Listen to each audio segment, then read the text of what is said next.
नया chapter start कर रहे हैं assessment of Hindu undivided family. Mostly तो चांसेस रहते हैं कि आप लोगों को 10 नंबर में इसकी थ्योरी नजर आए, लेकिन एक बार इसकी थ्योरी 20 नंबर में भी आएगी। जो बेसिक थ्योरी वो तो हमारे पास ये लिखी हुई है, फिर क्या क्या अलग से आ सकता है वो भी अभी पढ़ लेंगे अपन। लिख रहे हैं हमारे पास हिंदू अनडिवाइडेड फैमिली, एचईएफ का मतलब एक ऐसी फैमिली होती है जो कि कंसिस्ट करती है all persons lineally descended from a common ancestor and includes their wives and daughters. यानी हिंदू अनडिवाइडेड फैमिली क्या होती है? ऐसी फैमिली जिसके अंदर सारे पर्सन्स आ जाते हैं और उनका एक मुखिया रहेगा। जैसे एक मुखिया होता है ना, मुखिया को अपन क्या बोलेंगे? जो कर्ता होता है, या घर के अंदर जो बड़ा होता है उसको अपन यहाँ पर क्या बोलेंगे? कर्ता। तो बोल रहा है एक ऐसी फैमिली जिसके अंदर सारे पर्सन आ जाते हैं lineally descended from a common ancestor. Common ancestor यानी घर का जो भी बड़ा रहेगा, मुखिया रहेगा, और इसके अंदर उनकी वाइफ्स और डॉटर्स भी आएंगे। हिंदू लॉ के अकॉर्डिंग एचईएफ के दो स्कूल होते हैं, एक का नाम है दया भागा और एक का नाम है मेहताक्षरा। एक नंबर में क्वेश्चन देखने को मिलेगा आप लोगों को कि एचईएफ के कौन से दो स्कूल होते हैं, तो एक तो दया भागा और एक मेहताक्षरा। लेकिन conditions to be fulfilled to assess as HUF. HUF बनने के लिए आपको कौन कौन सी कंडीशन पूरी करनी है? तो 3 कंडीशन पूरी करनी है। पहली कंडीशन तो ये आपके पास एक खानदानी क्या नहीं होनी चाहिए? प्रॉपर्टी, एक कॉमन प्रॉपर्टी होनी चाहिए। दूसरी कंडीशन है फैमिली में कम से कम कितने मेंबर होने चाहिए? 2, ज्यादा के लिए कोई लिमिट नहीं है। और तीसरी कंडीशन है it should be Hindu family as पर Hindu law including Jain and Sikh. जो एचईएफ बन सकते हैं वो केवल 2 ही जाति के लोग बन सकते हैं, एक तो जैन और एक सिख। बस ये 2 ही लोग बन सकते हैं। आगे हमारे पास लिख रहा है यहाँ पर, तो लिख रहा है no income from salary head. Salary head से कोई इनकम नहीं होती। हाउस प्रॉपर्टी एड के जो रूल्स है वो सेम रहेंगे जो अपन ने पढ़े थे, उनमें कोई चेंजेस नहीं आएगा। बिजनेस एंड प्रोफेशन एड के जो रूल्स है वो क्या रहेंगे? बोल रहे सैलरी ऑफ कर्ता, जो यहाँ पर मुखिया रहेगा, जो मुखिया की सैलरी है या किसी अदर पर्सन की सैलरी है, बिकेम अलाउड एक्सपेंसेस, ये अलाउड रहती है। अलाउड रहती है मतलब उसको अपन क्या कर देते हैं?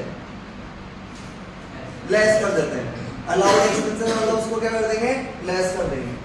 If HUF is partner in any partnership firm, अगर हमारा HUF हिंदू अनडिवाइडेड फैमिली किसी पार्टनरशिप फर्म में पार्टनर है, तो वहां से जो भी हमें प्रॉफिट मिल रहा होगा वो क्या रहेगा? एग्जेम्प्ट, उस पर कोई टैक्स लगने वाला नहीं है। दूसरा पॉइंट हमारे पास है interest on capital became taxable for HUF in business and profession add.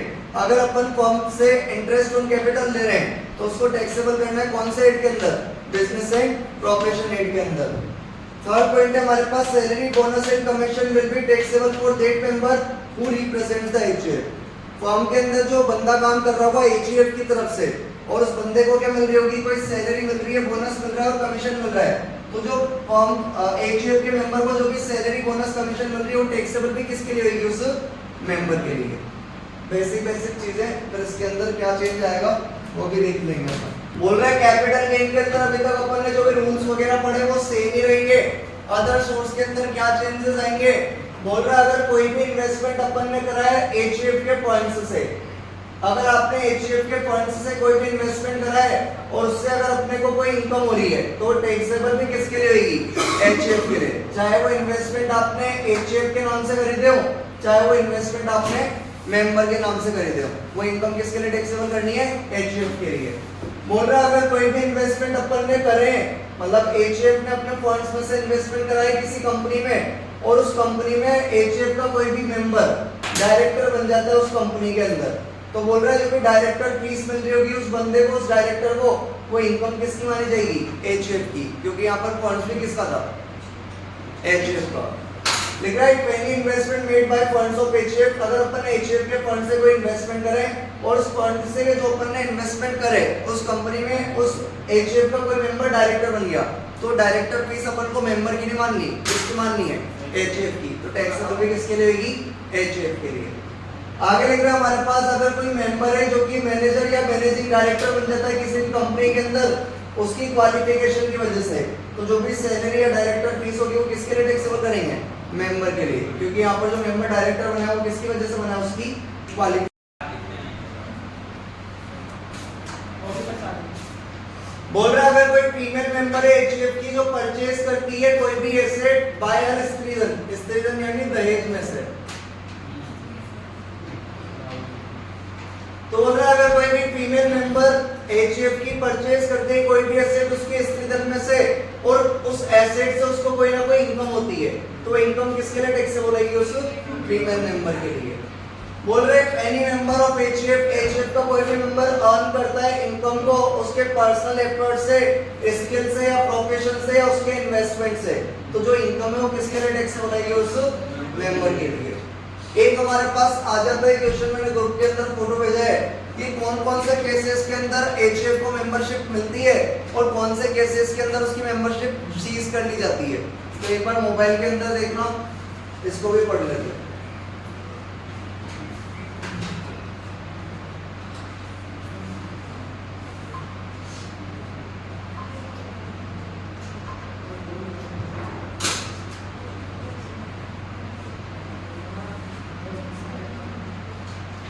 तो 10 नंबर में क्वेश्चन आ जाए तो आप लोगों को जो मैंने मटेरियल भेजा है कि कौन कौन से केसेस के अंदर एक एचयूएफ की मेंबरशिप मिलेगी और कौन से केसेस में उसकी मेंबरशिप खत्म कर दी जाएगी। तो आप लोग देखो वो 3 पेज का आंसर नजर आ रहा है कि आप लोगों को जो 2 फोटोज भेजे मैंने बुक किए, 3 पेज में निकलोगे इसको,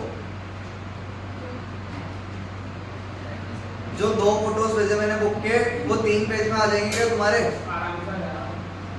कहाँ से आएगा यार? 2 या 1.5 में आएगा।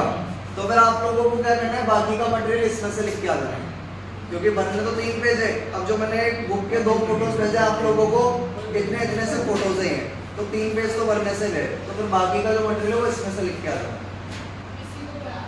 हाँ इसलिए पहले एचयूएफ के बारे में बता देना कि एचयूएफ होता है, इसके क्या स्कूल्स होते हैं, फिर उसके बारे में लिख देना है, फिर पहले ये लिख देना फिर ये लिख देना। तो देखो हमारे पास लिख रहा है receiving and ceasing the membership of a Hindu undivided family. पहला पॉइंट इसने बता रखा है रिसीविंग द मेंबरशिप में जनरली या चाइल्ड मेल और female born in a Hindu undivided family gets the membership of that family automatically. बोल रहा है अगर कोई भी घर के अंदर लड़का पैदा हो या लड़की पैदा हो तो उसको ऑटोमेटिकली किसकी मेंबरशिप मिल जाएगी? एचयूएफ की। Moreover, the membership of a family may be obtained by application of law in following cases. In 2 cases के अंदर भी मेंबरशिप मिल जाएगी। लिख रहा है बाय एडॉप्शन। मान लो एचयूएफ ने कोई ना कोई बच्चा एडॉप्ट कर लिया तो उस बच्चे को भी एचयूएफ की क्या मिल जाएगी? मेंबरशिप मिल जाएगी। दूसरा पॉइंट है bye marriage in case of a girl. बोल रहे हैं जैसे हमारे घर के अंदर जो एचयूएफ है उस घर के अंदर लड़की पैदा हुई, तो लड़की पैदा हुई तो उस लड़की को क्या मिल गई होगी? एचयूएफ की मेंबरशिप। लेकिन जब वो बड़ी होगी और उसकी शादी करा दी जाएगी तो क्या उसकी मेंबरशिप खत्म हो जाएगी क्या एचयूएफ में से? तो यहाँ पर इन्होंने मना कर रखा है, अगर घर के अंदर लड़की पैदा हुई है तो उसको क्या मिल गई? घर की मेंबरशिप मिल गई, एचयूएफ की क्या मिल गई? मेंबरशिप। लेकिन कल को अगर उसकी शादी करा देते हैं तो ऐसा नहीं है एचयूएफ के अंदर उसका हिस्सा खत्म हो जाएगा, वो एचयूएफ की क्या कहलाएगी? मेंबर कहलाएगी। इसके बाद हमारे पास वापस 2 पॉइंट बता रखे सीज करने के। सीजिंग द मेंबरशिप, इसमें भी 2 पॉइंट है हमारे पास। On death of a member, ये तो जाहिर सी बात है अगर घर के अंदर किसी भी सदस्य की डेथ हो जाएगी तो उसकी एचयूएफ में से जो सदस्यता होगी, मेंबरशिप होगी, वो क्या हो जाएगी? खत्म, सीज हो जाएगी। और दूसरा पॉइंट लिख रहा है on the total partition of a Hindu undivided family.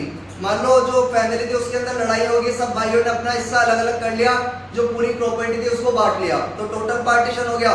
Total partition होने पर भी एचयूएफ फैमिली क्या हो जाएगी? अपने बाप खत्म हो जाएगी। जब एचयूएफ फैमिली खत्म हो जाएगी तो एचयूएफ फैमिली के मेंबर्स की मेंबरशिप भी क्या हो जाएगी? खत्म, क्योंकि अब तो क्या हो गया? बंटवारा हो गया, तो अब तो ये इंडिविजुअल्स बन गए। जब एक साथ रहते थे तो इनको एचयूएफ बोला जाता था, अब अलग अलग हो गए तो फिर इनको अपन एचयूएफ बोलने वाले नहीं है। एक क्वेश्चन 10 नंबर में और आता है, आप लोगों को मटेरियल बना के लिखना पड़ेगा, हमारे पास थ्योरी नहीं है। आरबीडी के अंदर भी आप लोगों को आधे पेज का मटेरियल मिलेगा। क्वेश्चन ये आ जाता है कि एचयूएफ का अगर पार्टीशन क्या बोलते हैं इसको, एक तो हमारे पास था टोटल पार्टीशन। टोटल पार्टीशन यानी पूरी तरह से क्या हो गया? बंटवारा। एक होता है थोड़ा बहुत पार्टीशन, जैसे मान लो घर के अंदर 4 एसेट है, घर के अंदर 4 तरह की प्रॉपर्टी पड़ी हुई है, इसको क्या बोलेंगे अपन? कौन सा पार्टीशन? हाफ या पार्टली। तो एक तो होता है फुल पार्टीशन और एक होता है पार्टली पार्टीशन। फुल में तो हो जाएगा कि सारी प्रॉपर्टी जितनी भी थी सबका क्या कर लिया? बंटवारा कर लिया। पार्टली पार्टीशन में क्या होता है, हमारे पास 4 घर है लेकिन हमने केवल इस वाले घर का बंटवारा करा है सब सदस्य के अंदर, तो फिर उसको बंटवारा नहीं माना जाता। उसके केस में अपन ये मानेंगे अभी भी एचयूएफ फैमिली का है जनता है। अगर आपने किसी एक प्रॉपर्टी या 2 प्रॉपर्टी का पार्टीशन कर लिया, उसको बांट दिया सब सदस्यों के अंदर, सब मेंबर्स के अंदर, तो फिर उसको बंटवारा कहा जाता नहीं है, उसको कोई पार्टीशन नहीं माना जाता। हालांकि इसको आप लोगों ने पार्टीशन तो कर लिया यहाँ पे, लेकिन कौन सा पार्टीशन नहीं है, हाफ या पार्टली, तो ऐसे पार्टीशन को पार्टीशन नहीं बोला जाता। किसकी नजर में? लोगों की नजर में। जब सारी प्रॉपर्टी का बंटवारा होगा तो इसको पार्टीशन बोला जाएगा, अदरवाइज उसको पार्टीशन नहीं बोला जाएगा। तो आप लोगों को 10 नंबर में यूनिट 4 के अंदर 10 नंबर में आप लोगों को एचयूएफ का क्वेश्चन थ्योरी में देख सकता है या फिर 20 नंबर में देख सकता है। अभी तक तो एक बार ही आया 20 नंबर में इसका थ्योरी का। एक 20 नंबर का क्वेश्चन वो भी आ सकता है, मैंने आप लोगों को फॉर्मेट लिखवा रखा है, शीट में दे रखा है, वो वाली शीट है ना अपने पास डिडक्शंस की, डिडक्शन की शीट भी मैंने 4-5 पेज की, उसमें देखो लास्ट क्लास में फॉर्मेट बना हुआ है। 20 नंबर में वाला भी आया, लोगों को क्वेश्चन का समझ में नहीं आया था, बाकी उसका आंसर यही था।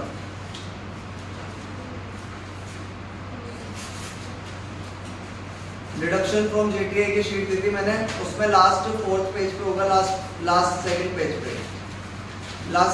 पे लिख रहा होगा income from salary, income from house property, business and profession, normal speculation, capital gain, LTCG, STCG, other source में कैजुअल और नॉर्मल, तो आ जाता है ग्रॉस टोटल इनकम, इसमें से लेस करके डिडक्शंस तो आ जाती है total income.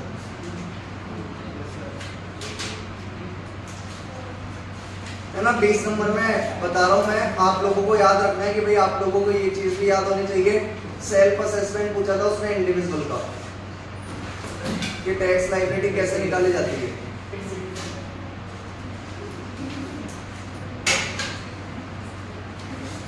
Deduction from GTI की शीट होगी, देखिए ना तेरे वेटिंग है